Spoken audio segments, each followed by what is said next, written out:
there. I am getting started here. Let me know if you are, um, if you're watching, if you can hear me. That would be amazing. I would very much appreciate it.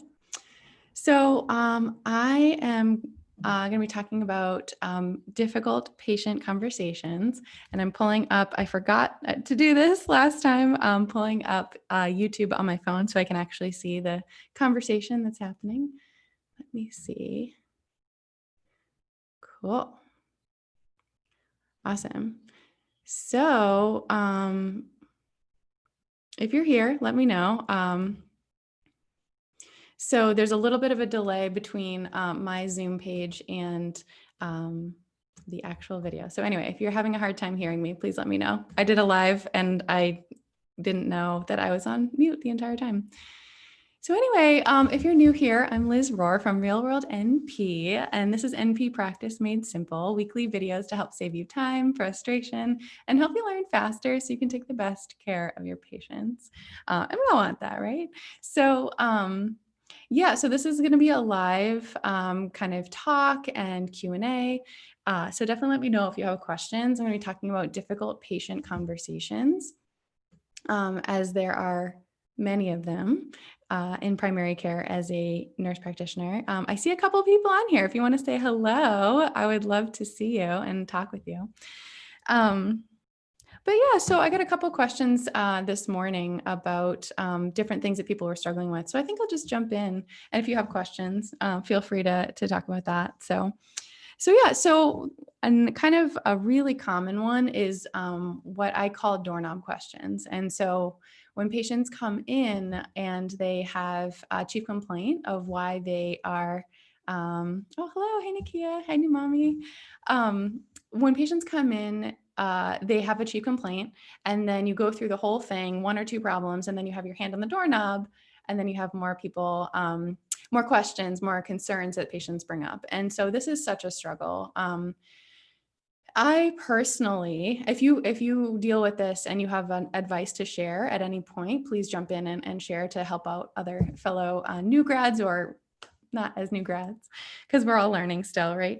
But my personal perspective is that it depends on the day, how resolute I feel in this, and how I just need to just move on with my day, because basically all of these difficult conversations have to do with either challenging emotionally conversations or setting boundaries.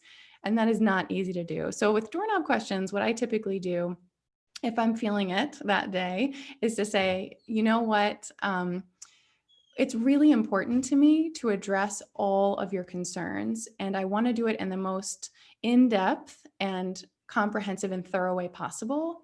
And my concern is that when I address too many problems in one visit, they are not as thorough, they're not as complete, and I'm worried that I might miss something. So again, that's like kind of hard because you're setting that boundary, you're kind of disappointing somebody potentially. But then on the other side of it, one of the other things that I do is kind of just collect that information, right? In terms of like, well, what are your chief complaints? Because if it's chest pain, that's a little more concerning, right? Than if it's like your toe has been bothering you for the last year, so you can, anyway, it's a difficult situation to be in. So it's really up to your personal preference, but that's typically what I try to practice doing. And I think the thing to say about all difficult conversations is that they all take a lot of practice, and they're uncomfortable and they're difficult for a reason. And like I said, I don't 100% of the time say that, but like when I firmly like believe that like I'm not taking as good of care of patients, and it's true, it's not a lie, it's completely true, because I'll try to go quickly. And I was just talking about this the other day on one of the lives, like when somebody comes in and they have a rash and they're 15 minutes late and it's the end of the day, you're kind of like, oh man, you think it's going to be quick, and it might not necessarily be, right? And so I feel like one of the things that also, if you feel like you're having a hard time practicing that, is that like I feel the regret when I do, because I, number one, run late. And then number two, I'm taking forever to do my notes, and I've addressed 17 problems, and each of them need a plan of care, right? If you're going to be giving like thorough, really good care, you need an entire plan for each of them. And I said this in another video, I think it's how to make a plan of care.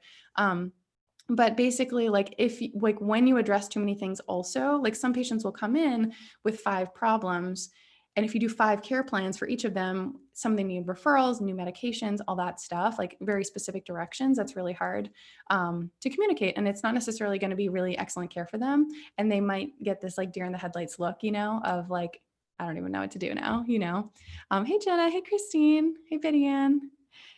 Yes. So Betty Ann is asking if I'm doing labs tomorrow night. Absolutely. Yep. Yeah. So I do a live question and answer for the lab course, and that is still on for tomorrow.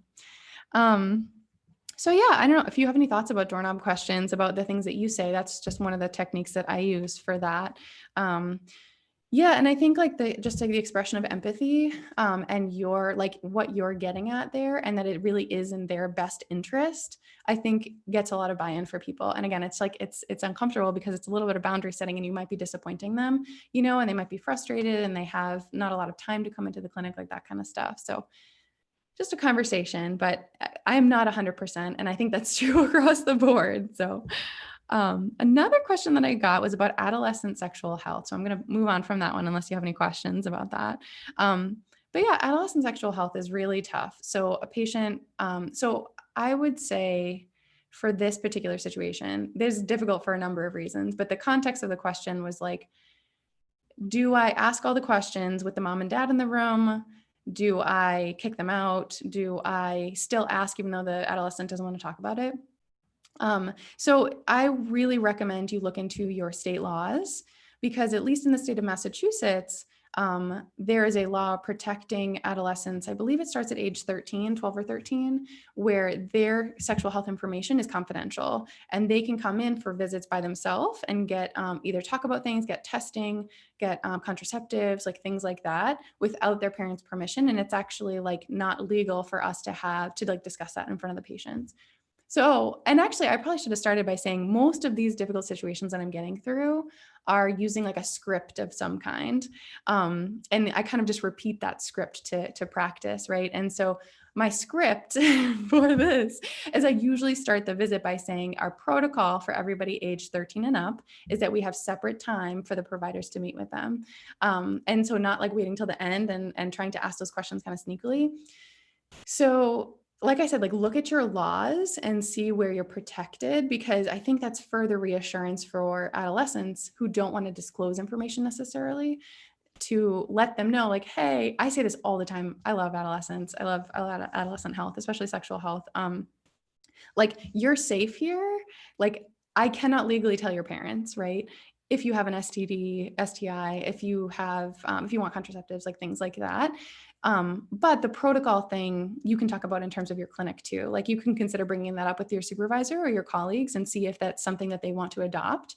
And again, it comes back to legal, right? Because if the parents say no and it's legally okay for them to say no, then you can't really do that. But Betty Ann is saying, funny, I call them the same name. I asked what the problem is, and if it's urgent, I address it. If not, I schedule a follow-up to address it with verbal recommendations in the meantime, like insoles, exercise. Yeah, totally. In terms of like the, when patients bring up multiple issues, for sure. And I'm sorry, I keep forgetting that there's a delay in between where I'm recording and then as it comes in, which is too bad. I tried to directly go through YouTube before, but I couldn't get my audio to work. So that's why I'm on like Zoom going to YouTube. So thank you for your patience with that. But yeah, and then I think that kind of brings up another difficult conversation in that area, which has come up a number of times recently, actually, which is like, do I test for sexually transmitted infections if my adolescent says that they're not sexually active? And this is like a personal practice thing and personal preference thing, right? But the gonorrhea and chlamydia screening guidelines are that it's annual, everybody under the age of 25. And I actually am not sure when it starts, like maybe the onset of sexual activity, but our clinic has a quality measure that's looking at that. And so it's almost like some clinics do an opt-out where it's an automatic thing, and then they can say if they don't want to. So like HIV, for example, is kind of an opt-out. It's just an automatic, because it's a screening guideline, right? It's ages 15 to 65. A one-time lifetime screening at the very least, depending on risk factors. So my personal perspective on that kind of like difficult conversation is that same thing. It's kind of like falling back on a protocol. Like, listen, like this is the recommendation. We recommend doing the screening in the state of Massachusetts. We cannot communicate this with your family. And so this only would go to you. The treatment will only go to you. You can come in by yourself, like, et cetera, et cetera. So that can be really helpful. So definitely check in with your states about the rules around that, because want to like cause family issues, but there have been a number of times when I've come up with gonorrhea chlamydia positive and they have no idea. So something to think about with that. But I'd love to hear your thoughts about that. Yeah, and like adolescents in general are a little bit tricky to talk to. And this actually kind of segues into another question that somebody asked, was about somebody came in with belly pain and the person was trying to do an old cart assessment, like the onset, location, duration, all that kind of stuff. And they weren't really answering the questions. And so I didn't really get to dig into like the full scenario. But it ended up being, the person ended up being diagnosed with PID, pelvic inflammatory disease. And I think that is all of this stuff is kind of like tied together, right? And my kind of like, aside from scripts of like, this is like the line that I use, this is the script that I use to have this conversation.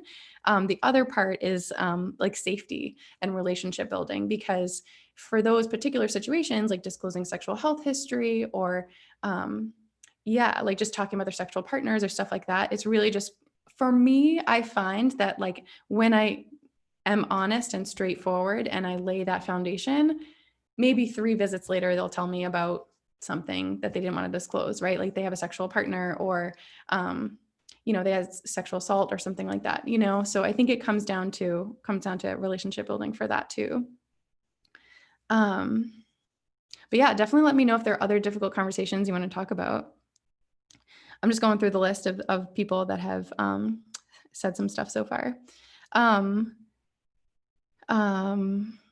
Talking about weight management, this came up a couple of different times. One of them is about a patient who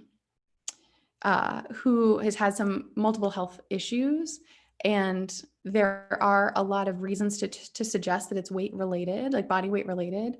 And the patient was not really kind of ready to hear that, and just kind of over and over again kept saying that what they thought it was, thinking that it was like an abdominal issue was related to ulcers versus GERD, which could be complicated by weight.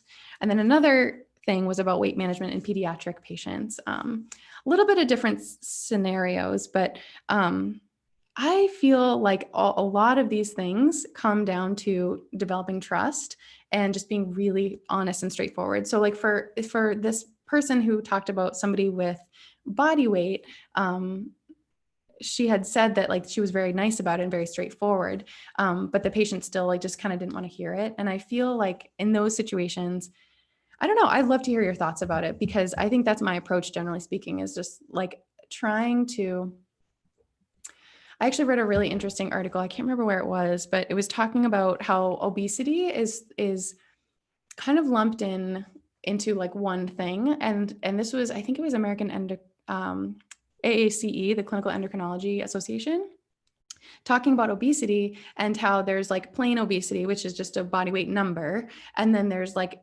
complicating factors of like level 1 and 2 and 3, talking about like how it's I think they called it ABCD. And I don't know if it's like a newer diagnosis, but anyway, it's going a little bit off track. But I feel like in that situation, it's a little bit more of the same, of just like relationship building, being very straightforward about like, listen, like, how would you talk about high blood pressure with somebody, right? Like, this is your BMI and it's not necessarily a problem, but in this situation, because you have X, Y, and Z problem, I'm really concerned that body weight is contributing to it heavily. Not that we're not going to investigate other things, because it's also validating what the person's saying, right? Because this person in particular is hopping providers and clinics because she feels like she's not being heard. That's like what you're reading between the lines there, right? Of like, I acknowledge that you're very concerned that it's related to ulcers. Like, here's how we're working on this plan. As you're concerned about, like, here's how we're investigating ulcers. Like, that's not off the table, right? If you're having stomach pain and all that stuff and really bad heartburn. So let's make sure we're investigating that. And let's also talk about weight management, because it is an option for treatment, and it would be worth investigating all the treatment options to make sure that we're taking the best care of you, like that kind of thing. It's super, super hard though. And then the thing with kids, it's kind of like a similar thing. And I don't know, I'd love to hear your experiences, but I think for me, for weight management, it tends to be, I try again to keep it as like a factual conversation of like, okay, so here's your growth chart. Here are the numbers. And what is suggested is that in this weight range, it is more associated with these health problems. And then one thing that was like, it's so silly that it's revolutionary, but like I had this pediatrician do a presentation at my work, continuing education. And she was talking about, or actually she was talking about a program, but one of the things she was talking about was like, I was like, well, how do you know what's causing it? And she's like, just ask the family, right? It's like, I mean, of course, but like, I think parents have a lot more insight than we give them as health professionals. Sometimes it's like, like what do you think is contributing to, her weight or his weight? And a lot of times they can say things like, I think it's because of portion size. I think it's because she's drinking a lot of soda. Like, and they give you the information, which feels really dumb to admit that I like didn't ask that more often. But I think it's just a very uncomfortable topic for a lot of people, myself included. And I never want to cause like hurt or pain, especially to like a little kid, in terms of like their impressionable experiences growing up. But yeah, and then the other thing about it is like it is an actual medical issue, pediatric obesity, especially if they had those kind of secondary effects, like I was saying about adults with obesity, is that we need to monitor them and we need to manage them, right? So like, yeah, I just try to be very straightforward and honest about it, and then just make a plan because it is treat it as any medical problem in some ways, I'm just going to take a peek at the comments.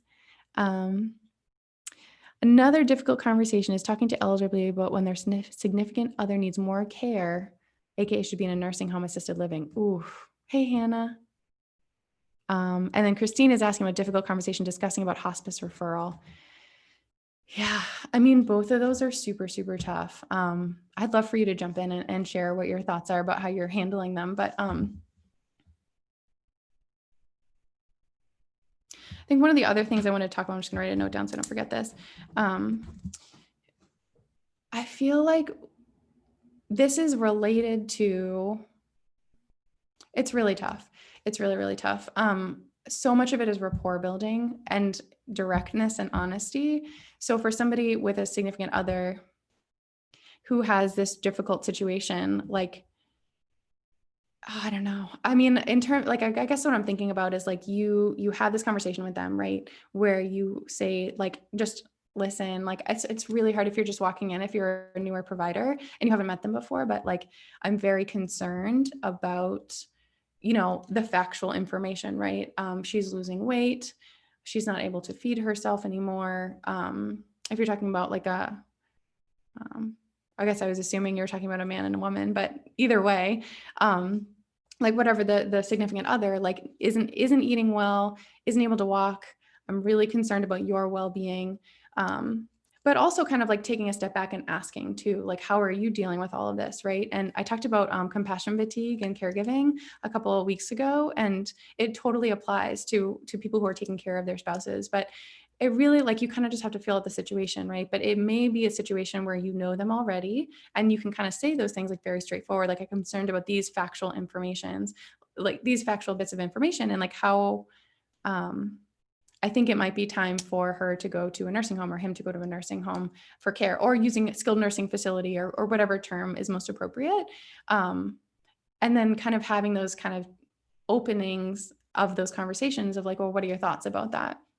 And I think unfortunately it might take a little bit of time to kind of get through with them.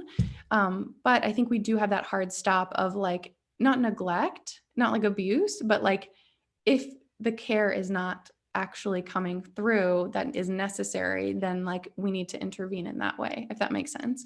And I think like some other things to think about first are like, what are the other resources that we have, and like pulling in the other resources that you have, right? Do you have social work at your clinic? Do you have a case manager? Because like, depending on where you practice, like there's like Meals on Wheels, and not necessarily Meals on Wheels is gonna help that, but there's people can have 24-hour care at home depending on their insurance, but depending on their health conditions. They can have a PCA at home, like a patient care tech or supportive person to help with the extra care. Like, what are the ways we can maximize them being in a home, in their own home, before transferring?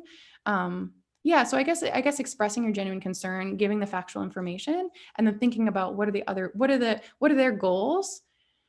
Cause like, again, you can just ask them, right? Like they might not have thought about it, but like, if you can just ask them to see like what their goals of care are, what her wishes are, or his wishes are, if we know them. Um, and then how do we maximize that and get a team involved? Because that's a really big decision to make as a primary care provider, as a nurse practitioner, especially if you're on the newer side. I still feel uncomfortable with that decision. I've been in practice a couple of years. Um, but yeah, hospice referral is also a really difficult conversation because, and it might be a multi-visit, multi-prong approach, because it depends. Like, have you ever talked about this before with that patient? Like, have you talked about advanced directives before? Like, what are the wishes of that particular patient?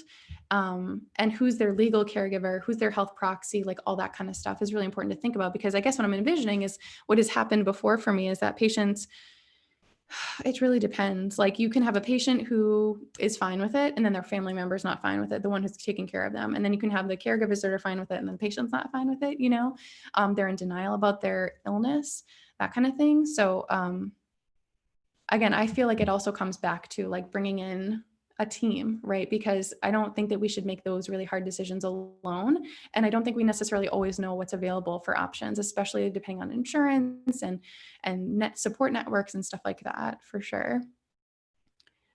And Betty Ann is saying, very hard, Christine, since finances must also be considered, especially if they save their entire life.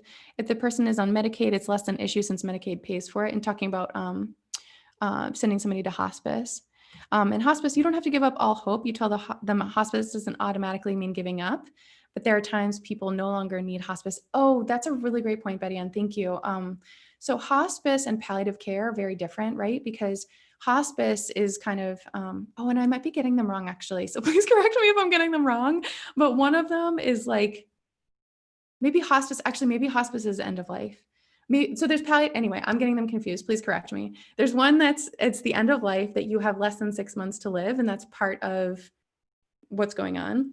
And then there's another one, which is, I think it's palliative or maybe the opposite. I can't remember, but those are kind of just like, how can we make you the most comfortable? And is not like a death sentence. Betty's saying no assisted living. I'm not sure. Can you clarify that? But yeah, I mean, there are people that can come off of hospice, but like you can, yeah, I mean, that's like, I think whatever the end of life one is, you're supposed to have like a 6-month prognosis going into it to qualify in the first place, but you could come off of it theoretically and then just reapply when again, you had like 6 months left to live, if that makes sense. So yeah, hospice is end of life. Yeah. But yeah, I mean, it's super, super tough. And hopefully that's clear. I feel like I rambled a little bit on that. Please let me know if you want me to clarify that kind of like approach. I feel like it's not as algorithmic as I'd like it to be, but I feel like it just depends where you're dropping in with somebody. Like, what are the patient's goals? What do they have in place for legally speaking, health proxy, advanced directives, all that stuff? And like, what are the goals of the caretaker? What are the resources available? Are they getting burnt out? And are they in denial about getting burnt out? Because that's probably the case. At least that's what I've seen a lot, assisted living regarding finances. Yeah, finances are a little bit tough. When you're talking about assisted living and all that stuff, hospice and all that, super, super tough. Yeah, one thing I was going to bring up also is talking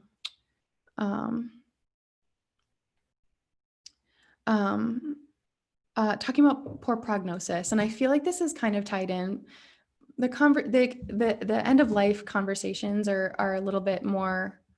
They're about the same, but they just like, I guess there's like more talking about the planning and all that stuff. But in terms of the delivering bad news, I think it was Shirley, MD, I can't remember her Instagram tag, but she had a great stories the other day talking about delivering bad news and people were sharing about stuff. There's something called Spikes. I don't know if you've heard of that one before. I'm pretty sure that's the one that she referenced. She's a physician and I have it written down, so that's why I'm looking down. But it's kind of like this, and you don't have to follow these like steps necessarily, but I love this approach of like giving bad news, because I think, oh man, when I worked as a nurse in the hospital, I remember somebody coming, like the team coming in and telling them about a prognosis. I had somebody who had AIDS, who also had cancer. And it was like, it was like mind boggling in terms of their prognosis was really poor. And it was like, I was having a hard time wrapping my head around it, but basically there was like, there was nothing left to do for them. And I just spent the next like hour with the family, and also there was like a language barrier and all that stuff. So I can't help forget that. I can't help remember that when I think about poor prognosis, but I'm really into asking permission. So the spikes, I'll tell you what the spikes are. So setting up the interview. So basically you're kind of like asking permission, identifiers, correct patient that you're talking to, that kind of stuff. The next one is perception. And this is abbreviated. You can Google spikes and kind of look up different types of questions you can ask. So this is the way that I would ask and way I do ask. Perception is like, what is your understanding so far? Which is a question I super love. And I need to make sure that I remember to ask it more often, because like so many times I assume, and I know that other people assume like what people know and they don't know. And it surprises me both ways. Like they either know way more than I think or way less than I think, like that kind of thing. Like you just never know. So like, what do you understand so far? So for example, like if you had like a test result that you're really like a mammogram, for example, that, well, the, the press center usually gives that information, but if you had that result and they hadn't heard the results yet, and there was concern for cancer, which is tough because if you're in primary care, you don't necessarily know all of the options of treatment and all that kind of stuff. Like they're more like poised to answer those questions, which I'm super grateful our office does do that. But anyway, some lab. Hypercalcemia can be a sign of cancer. There was a question in the lab course the other day. And there's a lab that you can do that is suggestive of a cancerous process. So for example, if you had that, right? So you want to let the person know, right? So like, what is your understanding of what's happening so far? And they can kind of tell you like, hey, you were doing some blood tests, something came up kind of weird. I'm not really sure. I'm feeling a little nervous. They may or may not say that, right? Depending on your relationship with them. But they can kind of tell you a little bit about what they understand. The next one is invitation, more permission. So can I share with you about blah, blah, blah. But also like one of the things that I was reading about is that some people like disagree with this about like, if this turns out to be something serious, are you the type of person that wants to know every single thing that's going on? And like, you're trying to assess like how in depth to go. And I just feel like that's a really hard question to ask and answer, but it can kind of help you figure out like how intensely to go into it. But I feel like my general perspective is like based on their understanding, just kind of keeping it really layman's terms, very as simple as possible, leave it there and allow for more questions, because most people are going to be like a little bit overwhelmed. And then after that are knowledge, emotions, strategy, and summary. So knowledge is the next step. You're just kind of like, okay, so this blood test could be suggestive of a cancerous process. So there are some more tests that we need to do. So it's a diagnosis, the treatment. There isn't really a treatment yet because you have to investigate it. The plan is we've already made you an appointment with the oncologist to have a conversation to talk about the further testing. Yeah, and hopefully you know your stuff well enough to like get all the questions in. And it's okay to say you don't know, because I would say I don't know a lot of times. Yeah, and then just like emotions, allowing them to talk about like how they feel and just like acknowledging like this is really overwhelming. Like, how are you feeling right now? Yeah, and then the strategy, the next steps are just kind of like a teach back, right? So like I endeavor to do this. I don't do this as often as I want to. But like, so like, if you could kind of explain to me what I've told you, like how you would say it to a friend, how would you explain it? Like, that's like the teach back method, right? So yeah, so most of the time I get deer in headlights, and people are a little overwhelmed and it takes a while for them to absorb. And these are long visits, right? Either by phone or by phone right now in coronavirus, but in person or by phone. And sometimes all you do in one visit is just talk. And I think that's really hard for us. And it was really hard for me as a new grad, especially because I wanted to do something at every visit, right? Versus like, it's okay to just be there and talk. And like, you have a plan, right? In that scenario, but yeah, that's totally acceptable. So you have to have counseling type of visits, not really counsel, not therapy counseling, but like you're billing for a conversation, because it's education, it's ongoing. Nikia, I'm a case manager. I would like to add MCR pays for hospice in a skilled nursing facility, but doesn't cover room and board. So the patient will likely have to pay privately for room and board. Yeah, that's what's super, super tough. I heavily rely on my case managers and my social workers to help me with those conversations, because so much of that is out of our control, right? Because like we can medically say that someone's not safe, but then the system may or may not agree with us. But yeah, I just feel like that kind of like Spike's perspective is helpful for if you have something that's like slightly dangerous, could be dangerous. You could kind of talk about it a little bit more in terms of like the prognosis of dementia or something, of somebody who needed to go into long-term care. Trying to think. That's kind of all I had for plans and all I had for questions. The other one I was thinking about was behavioral health related, and I feel like I might need to make an entire video on that because there's a lot to say about various presentations of mental illnesses and addiction, which is, of course, also a mental illness, talking about pain management, talking about anxiety, talking about controlled substances. I just feel is a little bit of a sticky topic, so I might kind of pass on that. But if there are other things that you want to talk about, if you have questions on, definitely let me know, or we can kind of wrap up and chat more later. Let me see if there's any questions here.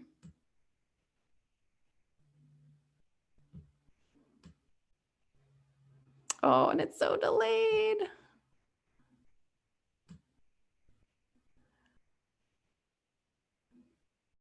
Hmm.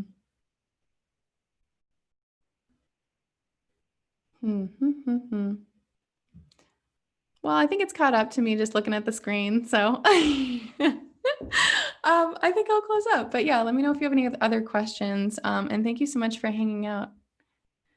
Hi, Hamida. Thank you, Christine. Thanks for hanging out. I like hanging out with you guys.